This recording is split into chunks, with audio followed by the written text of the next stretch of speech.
It's time for another episode of I Am Northwest Arkansas, the podcast covering the intersection of business, culture, entrepreneurship, and life in general here in the Ozarks. Whether you are considering a move to this area or trying to learn more about the place you call home, we've got something special for you. Here's our host, Randy Wilburn.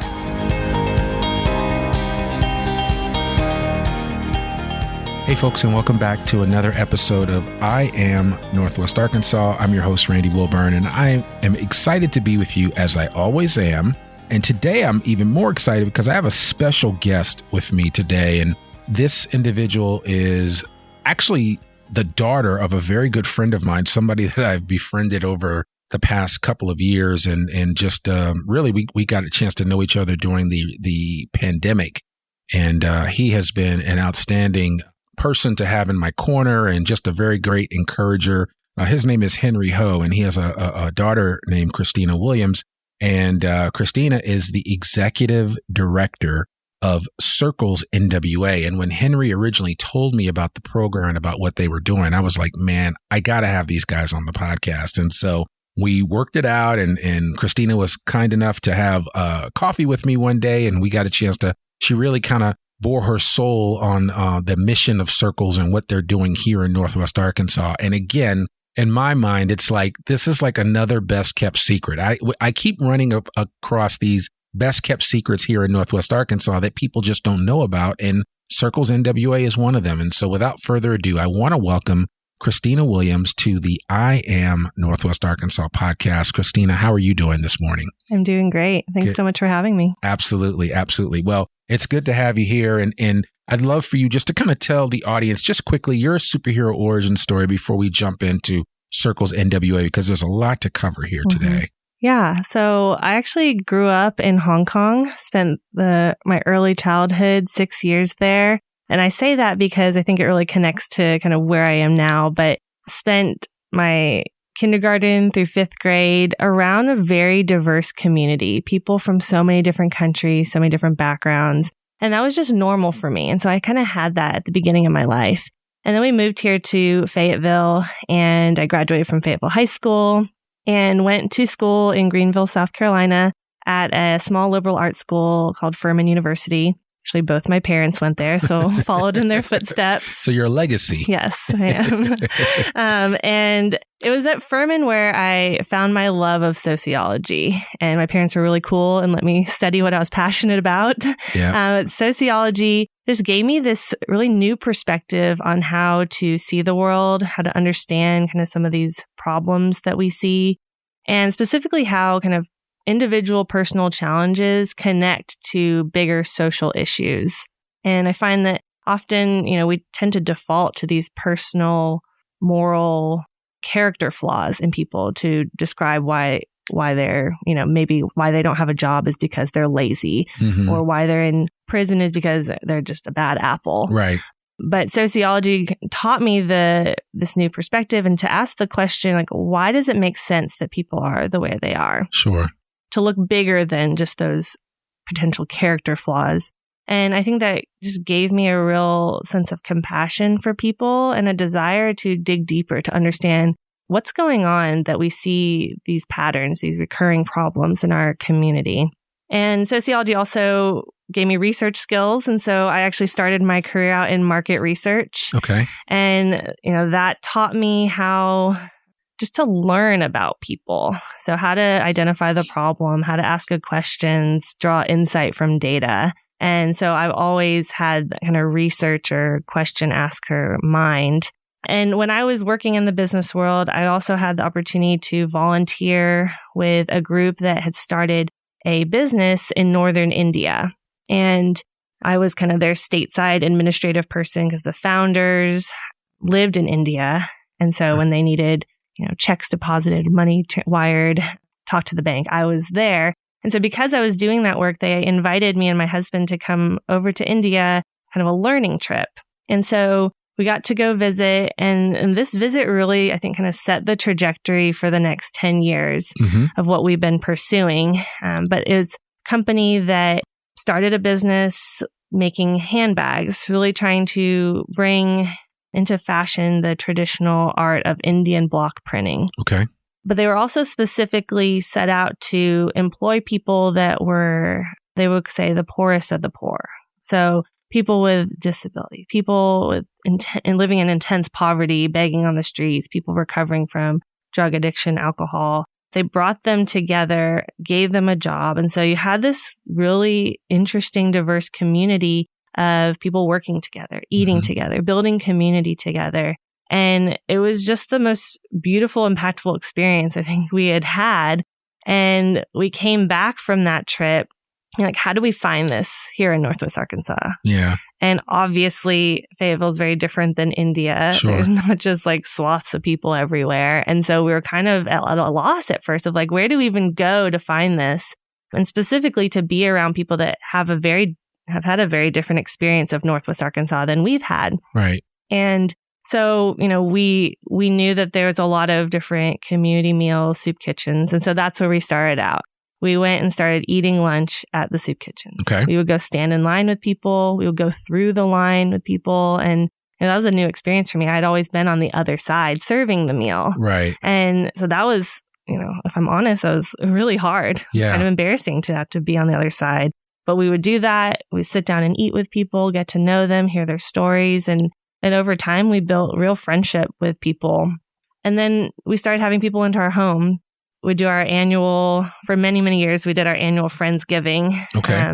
We would clear out all the furniture in the house and set up one long weaving table throughout the house, and then just invite all sorts of people from the community, people experiencing poverty and homelessness, people from middle, upper class, international students, just all sorts of people. And we would just eat together for Thanksgiving. And it was a really, really beautiful thing. And I think the thing that was still kind of gnawing at me, though, at the time is like, man, I've built these friendships, I've built this community, but I'm still not seeing my friends, my community members be able to move up and out of poverty. Sure. So I don't want to just be friends. I want to see them better their life. I know they have dreams and ambitions. And at the same time, during this time, I went back to school at the University of Arkansas, got my master's in sociology. Okay. And it was during that time that I became really enamored with this concept of social capital. So social capital being, the people, the connections, the networks that you have that have value. We often use our social capital to get access to jobs. So like, hey, will you pass my resume to your uncle who works at that company I want to work for? Or like, hey, I need to get those medical records from the hospital and it's just not happening. So I'm going to call my friend who's on the board of the hospital and they get it taken care of like that. Right. So that social capital, even when we're just venting to a friend, we're using the value of these relationships, things we don't have to pay for because we know people. And I was like, man, this is really, really valuable, but it's also a really untapped resource when we're thinking about poverty. That a lot of people who experience poverty don't have those kind of connections, don't have the opportunities and resources that come with that. Right. And so, my husband was working in a church at that time, and I would go every Sunday and just look around this big auditorium. Man, there's so much social capital in this room. Like, what could happen if we were aware of that and if we could leverage that for the good of other people in our community? And so fast forward a little bit to 2018, and my husband and I decided that we were going to try to design a program that tapped into this valuable resource of social capital. And so we designed something called Life Teams. And another thing we had learned from our trip to India was just the value of leadership among people that maybe wouldn't normally be thought of leaders. So in that community, they were raising up local leadership to lead this initiative. And so kind of taking that social capital and that leadership piece, the program was designed to center leadership of people who are experiencing poverty. So they were the team leader. And then we surrounded them with people in the community who came from more probably middle, upper income backgrounds that were there to support them, walk alongside them, and help them with the goals that they were setting. Sure. And so we piloted that for a year. And then after that, kind of took a step back and said, what worked? What are we missing? And there was a lot of really good things, but we knew we were missing a lot. And so instead of trying to just, take years and years to create and refine things, we decided to say, what maybe already exists out there nationally. And so we looked around, looked at a lot of different things, and found CirclesNWA, which is a national organization that's been around for over 20 years now. And they have Circle chapters across 80 communities in the US and Canada.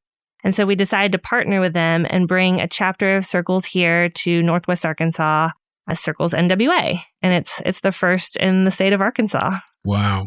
So, and that is, it's interesting, right? Because it's like, I think you ran against this whole idea of, well, do I need to build a bigger, better mousetrap, or does a mousetrap exist that solves the problem that I'm trying to solve? Mm-hmm. So, and you found it in Circles. And, I'm always amazed when people look around and they want to try to create something brand new. And a lot of times there may be something out there that exists that they can align themselves with. So CirclesNWA, is it a separate nonprofit just using the Circles name? Is that how it works, or? Yeah. So we set up our nonprofit called Innovative Poverty Solutions. Okay. And CirclesNWA is the first initiative that we have launched from that nonprofit. Okay. That's great. And then what did you learn when you first discovered Circles? Were you like, oh my God, this is the answer to everything that we've been looking for? Yeah. In a lot of ways, it felt like that. They had the training we were looking for, that everyone who participates in Circles goes through training on the front end to equip them for this process. They had the structure that was in place, and they had just kind of key pieces that had been vetted over time. So, we piloted for 12 months.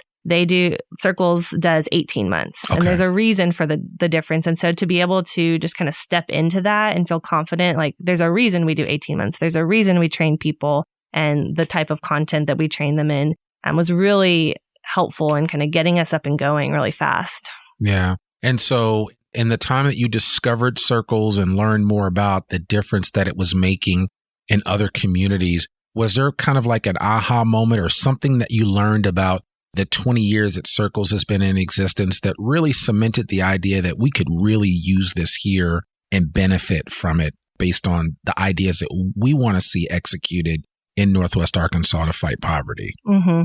Yeah. There's a lot of nonprofits in this area, a lot of really great services and resources. I think as we looked around, we saw that, a lot of the work I would potentially categorize as poverty management work, that it's helping people kind of where they are, continue to get by. And, we want to see poverty reduced. And Circles is really positioned as a poverty reduction initiative. And so we love that Circles can be seen as kind of the next step for people as they get to a relative degree of stability, as they're able to utilize a lot of the amazing resources in our community. We're here as they're saying, I want to take that next step and move up and out of poverty. I want to pursue upward mobility, increase my income, take risks to maybe change career path. Mm-hmm. That Circles is the program to not just not play in the stabilization crisis intervention. That's not where we are. We're in that, hey, we're here to get you ready for what's next in your life.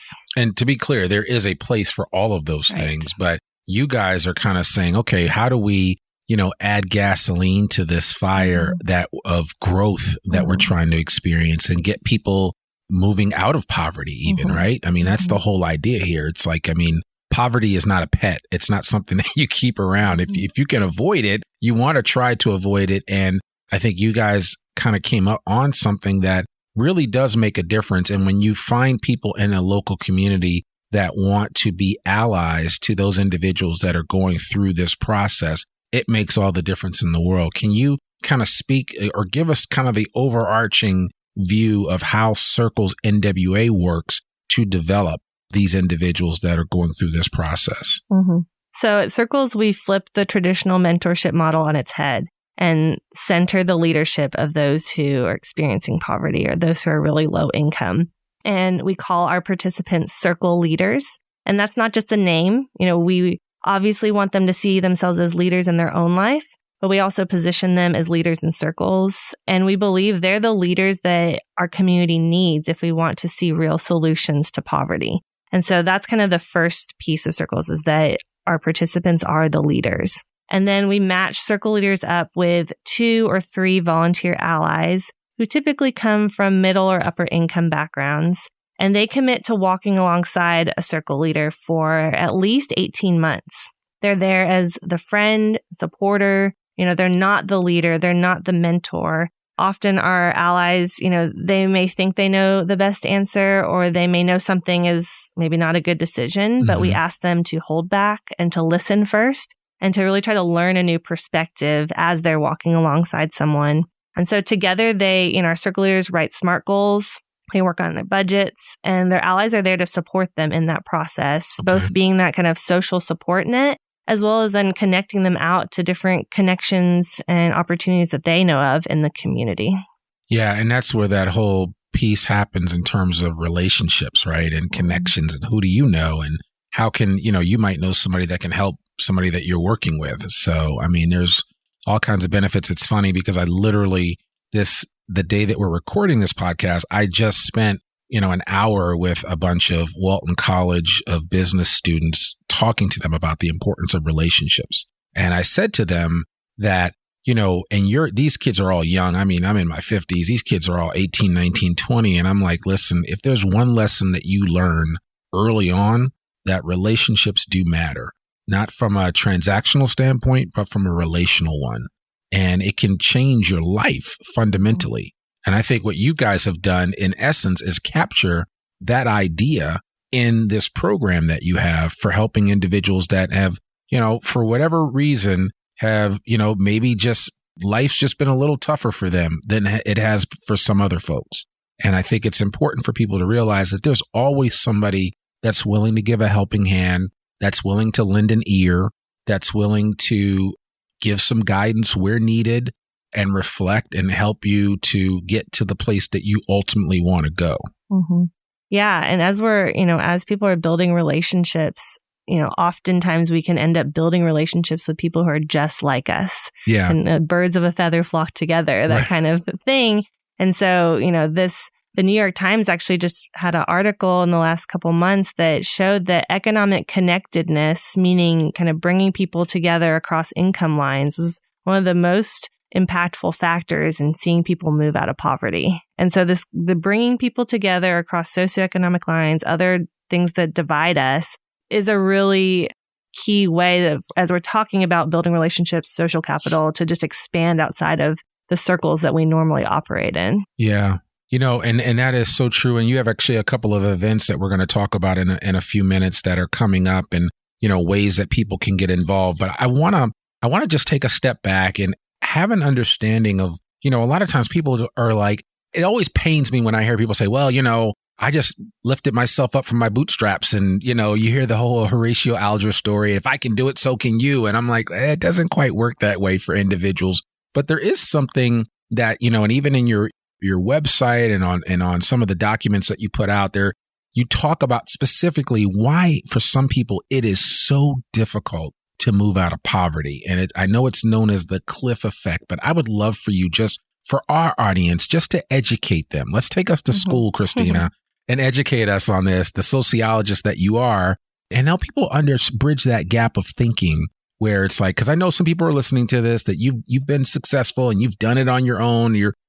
I don't think any one of us has ever done it on our own. Somebody along the way has helped you, whether they opened a door for you, whether they made an introduction for you for somebody. I wouldn't be where I am today if it weren't for the people that were in my life that made connections for me, built relationships, and gave me encouraging advice as I was moving throughout my career. But talk to us a little bit about why it is so hard for so many to move out of poverty. Mm-hmm. Yeah. So one of the biggest, and I'd say most hidden barriers keeping people stuck in poverty is the cliff effect. And the cliff effect is what happens with low-income households when they may receive a raise or an increase in income, but then they suddenly lose access to the different benefits they may be receiving. So SNAP, food assistance, housing vouchers, childcare vouchers, health insurance. They suddenly lose access to this because they've now made a little bit too much money. Yeah. But the loss of that, the increase in income, does not make up for the loss in that benefit. So they actually financially net out worse. So you can imagine with housing in this area, you might be getting subsidized housing, and now you've gone from maybe $12 an hour to $14 an hour. That $2 an hour raise is not going to make up for the cost of housing in this area. And so with the cliff effect, often known as benefit cliffs, it can be really risky for people to actually try to move up and over that threshold of self-sufficiency. And so you see a lot of people kind of hovering below that, where they're hardworking. They may have one or more jobs, but they don't make enough income to afford those basic necessities. And so to lose help that they're getting is really, can be really detrimental and really scary. And so you see people turning down raises. You see people not working more hours, even if they wanted to. Yeah. And it becomes this kind of cycle where it's really hard to actually move up and out of poverty. It keeps people stuck. You get comfortable. Mm-hmm. You get comfortable, and it's like there's also that unknown, right? So I take this increase in salary, my hourly rate, or, get this new job, and all of a sudden it's great, but what does that mean for all these other things that I've had and I've been accustomed to, or that have been beneficial or vital to my existence? Mm-hmm. Now I'm going to possibly lose some of these things. Mm-hmm. How do I overcome them? Yeah. I mean, sometimes even just making $1 over the limit will kick you off of these benefits, which are often hard to get on in the first place. Yeah. We have a really long waiting list for housing in this community. Yeah. And so, what we want to do at Circles, there's a lot of things that people are talking about kind of across the nation right now with cliff effect and benefit cliffs, but kind of the first step is to just help people understand, identify when those cliffs might happen. Yep. So we've been partnering with the city of Fayetteville and utilizing a tool from the Federal Reserve Bank of Atlanta called their Cliff Planner. And it just helps people see, hey, if I was going to go from this hourly wage to this, or if I'm going to try to make a career move, what might happen to my benefits? When are they going to fall off? When am I going to actually hit those cliffs? And then how can I plan for that? How can I, maybe utilize other services? How can you even talk to your employer saying, okay, like $13 is going to put me at a cliff, but maybe this other amount is better. So how can I work towards that? Just equipping people to have those conversations while, hopefully we can have bigger community conversations about how we can adjust policy. A lot of states will trickle off SNAP or trickle off childcare rather than it just being a hard drop. Right. Was Arkansas one of those states? No. Okay. So, and that wasn't a setup question. I kind of thought I knew the answer, but I wasn't 100% certain. So here in the state of Arkansas, it is very difficult. You really do experience the cliff effect if you try to step up your game and you increase your income, and, you could lose Section 8. There are a lot of factors involved. And like you said, there are waiting lists for all of these. So walk us through how Circles helps to circumvent that the best way that you guys know how. Mm-hmm. Yeah. So it's a combination of, we're in a pilot with the Federal Reserve Bank of Atlanta and utilizing this tool with some of our circle leaders to see, okay, is this new career path I want to pursue? Is it worth it? And what's kind of will I have a budget gap in the process of going back to school, or kind of starting off at the bottom and working my way up. So kind of first equipping people with that information, data, so that they can make better decisions and they're not just guessing or finding out kind of too late that they've already lost the benefit. And then it's helping circle leaders network in the community around jobs that will pay a wage that will help them avoid the cliff effect. And so a lot of our circle leaders, we connect them with people in the community who are in their desired career path. So one of our circle leaders is interested in HR. And so she had a coffee with someone who's working in HR. Now they have each other's numbers. Right. That person is in a whole network of HR professionals. And so just kind of using social capital to open up different pathways for our circle leaders. So it's not just looking on Indeed. It's not just thinking about, always the hourly wage job that they may have been accustomed to. And then just having that support system in place with their allies, with the Circles community, and it gives people more confidence as they're going to take risks and make these big life changes that could, set them up for the kind of life and career that they hope to have. Yeah. So can you share maybe a story or two of the difference that you guys have been in this? You call them cohorts, right? So this is, you currently are in your second cohort since CirclesNWA began. Is that correct? Yeah, we just launched our second one last month. They're going through training right now. They are. Okay. Mm-hmm. So can you do you have any unique stories or anything that you gleaned from the first cohort that is really informing what you do? And also, it just is a reminder of how valuable the service that you're offering is. Mm-hmm. Yeah, I think two come to mind, but one of our circle leaders has become a first-time homeowner. Oh, and it was okay. really exciting. She worked so hard and planned and prepared for so long, but she was able to have this experience with her allies where, at first she put in an offer on a house that it was not a good choice. And her allies were like, you can switch realtors. And she's like, I didn't know that. Yeah. And so she switched realtors, was able to get a really great house. And then her allies kind of rallied their social networks together to help her furnish her home. She was going from a small apartment to her home. And so they got people to donate, to contribute. And she was able to, set up a really nice space for her and her family. So just kind of seeing how people can utilize their connections. And then the other one, transportation and automotive problems is a really big problem in this community. And if you don't have a car, you can't get to work very easily. And it just is a whole snowball effect. And one of our circle leaders, she was driving down to Fort Smith to see her family. Her car broke down. Oh. And she was able to call her allies and just get some emotional support as she waited 4 hours for a tow truck. Oh. But the next week, she came to Circles, her allies gave her a ride, and I kind of expected her to be really down because if you don't have a car and now you're going to pay for all this. But she actually came in high spirits, and she's like, I found someone to come to me to fix the car, and it's going to be $800. And I was like, what? Like, that's a lot of money for anyone. Yeah, She's absolutely. like, but I have an emergency fund. Oh, because man. of my ally, he helped me set up an emergency fund and I can pay for this. Yeah. And I was like, I have never heard a story like this before. And, just to have someone encourage her in her finances and to remind her, hey, you did work those extra hours, put it aside. And, to have that voice as she's processing through her finances, like, made a huge difference in crisis versus like she continued on her path. Yeah. So. Well, and I think, I'm glad you shared that story because I've heard stories like that. And I think some of us know the statistic, and it's been bantered about whether it's accurate or not, but the average American has like $400 to their name in savings. And so that's not a lot of money, folks. So you need to have more than that. You need to have some money socked away for a rainy day because, as they say, what is the expression that Murphy does come to visit from time to time. And so when anything can go wrong, it probably will. And so you need to take advantage of the situation by preparing for a rainy day when it's sunny out.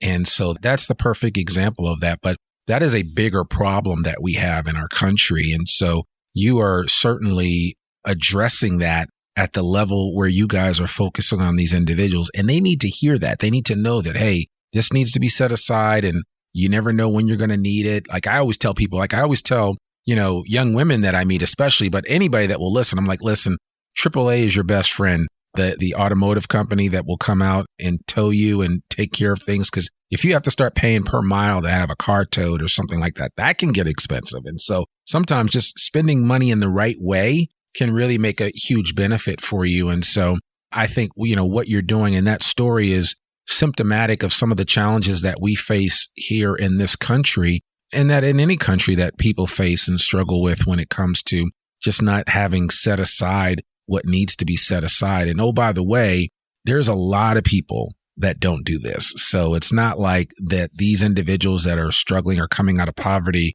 are there. It's unique to them. It's not, because there are people that are making good money that don't have two pennies to rub together. And it's a bigger challenge. And your focus is on those individuals that we're trying to help rise up out of poverty and stay out of poverty, right? Because it's not like you want to use poverty as a crutch or as some type of need that just always is going to be there. It doesn't have to be there. And I talk to people all the time about, a lot of times what you find is that generationally, these problems have always existed. There's just nobody that has come alongside of them to say, hey, this is how you do this. This is how you do that. Just like what you're describing with the allies, most of the people that I have seen that have had some success in their lives on a financial level and elsewhere typically have had somebody that has come alongside of them and said, hey, this is how you do this. This is how you do that. A lot of times it's your parents, or it could be your grandparents. but then it also might be a neighbor. It could be, that aunt or uncle that you have. I mean, so there are always going to be people there. And I mean, it does take a village. And I think that CirclesNWA certainly represents and embodies what that village is all about in terms of finding people that are already out there. There are so many people that want to help. And I'm sure some people that are going to listen to this and say, you know what? I want to be an ally. Sign me up. That's the whole idea of us talking about this in the first place, because people are going to say, you know what? I want to help. Somebody help me. This was an easy thing for me. And so if I can pay it back or pay it forward, then I want to do that. So. Yeah, I love that. And, we are always looking for allies. We filled our ally quota for the second cohort, but we are doing a cohort every year. And, I also love in the Circles model that, for our circle leaders, when they graduate from the program, we invite them to come back as allies because they have something also to offer. A perspective and an understanding and some encouragement like, hey, I was there. You can get through this, And so, I mean, I've done financial fitness management and some Financial Peace University with Dave Ramsey for a number of years. So I've always had the benefit of kind of seeing that make a difference in people's lives. So I just think it's important. Now, you have an event coming up. And is this an annual event that's coming up, or will it be an annual event? We'll likely do it again in the future because the cliff effect is so important to Circles. But as part of our big view side of Circles is the part that focuses on the bigger issues. What are barriers that keep people stuck? How do we have influence in the community system, structural level? Sure. And so we usually do a big view event every quarter. Okay. All right. And so this event, the cliff effect, when earning more means making less, actually will be held, and this podcast episode will come out before this actual event. So if you're hearing this and it's before October 18th, 2022, this event will be in partnership with the Fayetteville Public Library. I'm assuming it's taking place right here at the library. Yes. Because that's where we are today recording this, as everybody probably knows. And so you have that event coming up, and then I would certainly encourage you to go to the CirclesNWA.org site to gain more insight and information on what CirclesNWA is doing. You may know somebody that could benefit from this program, both as a leader or as a circle leader or as an ally. And so I certainly want to encourage you to make them aware of it and share. Remember, I always say sharing is caring, but what is the best way for people to connect with you, Christina, if they want to reach out and maybe talk a little bit more about what you're doing, or maybe they have a resource that they want to give to you or share with you? Mm-hmm. Yeah, our website is the best way to connect with us. There's a form you can fill out to get in touch with us. We love when people share their professional networks, their resources. And then if people want to get involved, as an ally, or also we're always looking for people to help with our children's program. It's where our circle leader and ally children get to go during the program time, as well as provide meals for our program. We meet every Wednesday, week in and week out. Okay. And you guys are based right here in Fayetteville? Yes, right. Okay. Fayetteville. Perfect. So yeah, we'll make sure that everybody knows about that. And I'm just putting it out there that any way that I can share my circle, no pun intended, of connections and what have you to help you guys out, I'm more than happy to do that. And certainly I'm doing it by putting you here on the podcast. And I'm so excited to be able to share this story because, I've had people say to me, hey, we love the podcast. We love you talking about the restaurants and all the great cultural things to do. But we also want to learn about some of the everyday stuff, right? The things that just kind of keep the motor going. And CirclesNWA is keeping the motor going for, several individuals in our community that are rising up out of poverty. So Christina Williams, thank you so much for just taking the time to chat with me and to share your story. And we'll make sure that everybody gets all of your information on the show notes. If they can connect with you, whatever social media channels that you guys are on, we'll make sure everybody has that information so they know how to reach out. And folks, if you're listening to this and you want to be an ally, please contact Christina and let her know that you heard about it here first on the I Am Northwest Arkansas podcast, and you want to be a part of the CirclesNWA family. If you are somebody listening to this and you are sick and tired of being sick and tired when it comes to poverty and just the same old happening all the time, it's like a broke record, you want to fix that, there is somebody there to help you. I always tell people there's always somebody out there that wants to help you. Christina Williams is that person. Her team at CirclesNWA are making things happen for individuals one family at a time.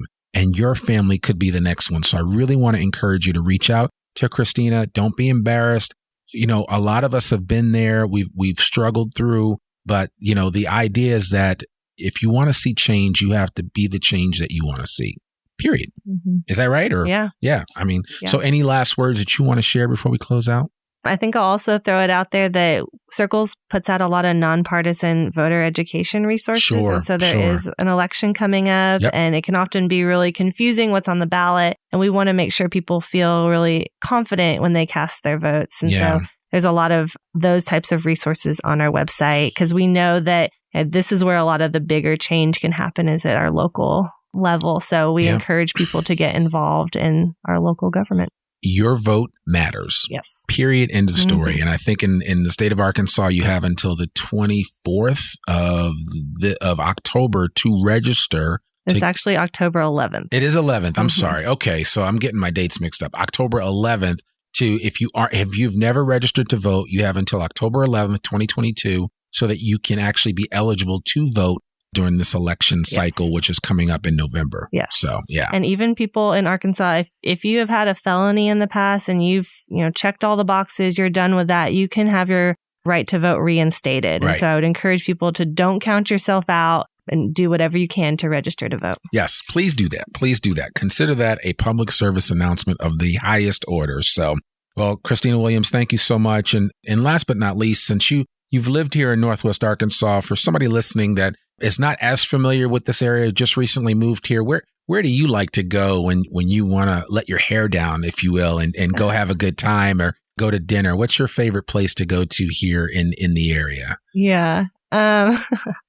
Well, I think, I spend a lot of time in Fayetteville. And so to do something fun, we usually do go up to Bentonville to 8th Street Market. Okay. My friend owns a chocolate shop up there, Markham and Fitz. Oh, yes, chocolate. absolutely. So they've been on the podcast. Yeah, we always pay them a visit. Yes. And, their chocolate is amazing. It's amazing. Oh, my gosh. It's really good. Now, have you been up to Conifer in Bentonville yet? Well, my birthday is in 2 weeks, and that's where we're going. All right. I'm really excited because I am gluten-free, and my husband's vegan, so I think we're going to have a great time. Matt Cooper is going to take good care of you. Do you know Matt by any chance? Or I've met him before. Okay, all right. I'm going to actually send him a message and make sure that he takes good care of you when you get up there. So, well, thank you. Absolutely, thank absolutely. You. Using your social capital for me. So there you go. There you go. Absolutely, always. So, well, Christina Williams, thank you so much. Christina Williams from CirclesNWA. Please check them out at CirclesNWA.org. Her email is Christina@CirclesNWA.org. If you have a question for her, and again, you can check all that information out on the show notes. I'm Randy Wilburn, your host. And remember, our podcast comes out rain or shine every Monday. So we look forward to seeing you back here next week for another brand new episode of the I Am Northwest Arkansas podcast. We'll see you soon. Peace. We hope you enjoyed this episode of I Am Northwest Arkansas. Check us out each and every week, available anywhere that great podcasts can be found. For show notes or more information on becoming a guest, visit IamNorthwestArkansas.com. We'll see you next week on I Am Northwest Arkansas.